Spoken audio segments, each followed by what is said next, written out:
মোসাদের গোয়েন্দা নেটওয়ার্ক কেন এত তীক্ষ্ণ? এই প্রশ্ন বহুবার বিশ্ব রাজনীতির বিশ্লেষক, সামরিক বিশেষজ্ঞ ও গোয়েন্দা সংস্থার গবেষকদের আলোচনায় উঠে এসেছে। ইসরায়েলের এই গোয়েন্দা সংস্থা বিশ্বের অন্যতম শক্তিশালী ও ভয়ঙ্কর গোয়েন্দা নেটওয়ার্ক হিসেবে পরিচিত। এর পেছনে রয়েছে এক দীর্ঘ ইতিহাস, শত্রু পর্যবেষ্টিত ভৌগোলিক বাস্তবতা এবং অস্তিত্ব রক্ষার কঠিন সংগ্রাম। ইসরায়েল রাষ্ট্র গঠনের পর থেকেই দেশটির আরব বিশ্বের শত্রুতার মুখোমুখি হয়, আর তাই টিকে থাকার জন্য শুধুমাত্র শক্তিশালী সেনাবাহিনী নয়, প্রয়োজন হয়েছিল সর্বোচ্চ পর্যায়ে তথ্য সংগ্রহ ও শত্রুপক্ষের গতিবিধি সম্পর্কে অগ্রিম ধারণা। সেই প্রয়োজন থেকেই মোসাদের গোয়েন্দা নেটওয়ার্ককে গড়ে তোলা হয় এমনভাবে যা আজ বিশ্বের এক অনন্য দৃষ্টান্ত। মোসাদের সাফল্যের পেছনে সবচেয়ে বড় কারণ হল তাদের এজেন্ট বাছাই প্রক্রিয়া ও প্রশিক্ষণ। একজন গোয়েন্দা সদস্য হতে হলে শুধু শারীরিক সক্ষমতাই নয়, বরং বুদ্ধিমত্তা, ঠান্ডা মাথায় কঠিন পরিস্থিতি মোকাবেলার দক্ষতা এবং মানবিক দৃঢ়তা পরীক্ষা করা হয় বহু পদক্ষেপে।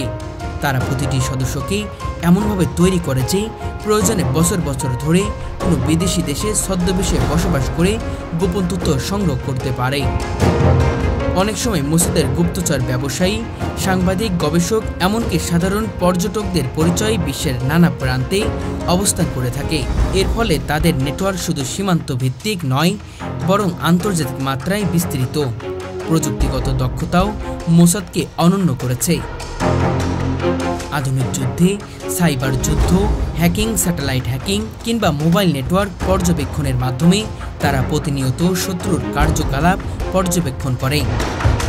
মোসাদের প্রযুক্তি বিভাগকে বিশ্বের শীর্ষ পর্যায়ে ধরা হয়, যারা প্রয়োজনে বড় বড় রাষ্ট্রের নিরাপত্তা ব্যবস্থা ভেদ করে গোপন তথ্য সংগ্রহ করতে সক্ষম।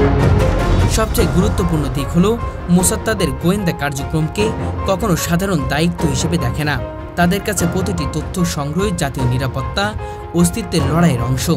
ইসরায়েলের ক্ষুদ্র ভৌগোলিক অবস্থান ও চারিদিকে শত্রু বেষ্টিত বাস্তবতা তাদের মানসিকভাবে প্রস্তুত করেছে এমন এক পর্যায়ে যেখানে কোনো ধরনের দুর্বলতা বা গাফলতির সুযোগ নেই। তাই মোসাদের নেটওয়ার্ক সবসময় অতি সতর্ক, তীক্ষ্ণ ও বহুমাত্রিক।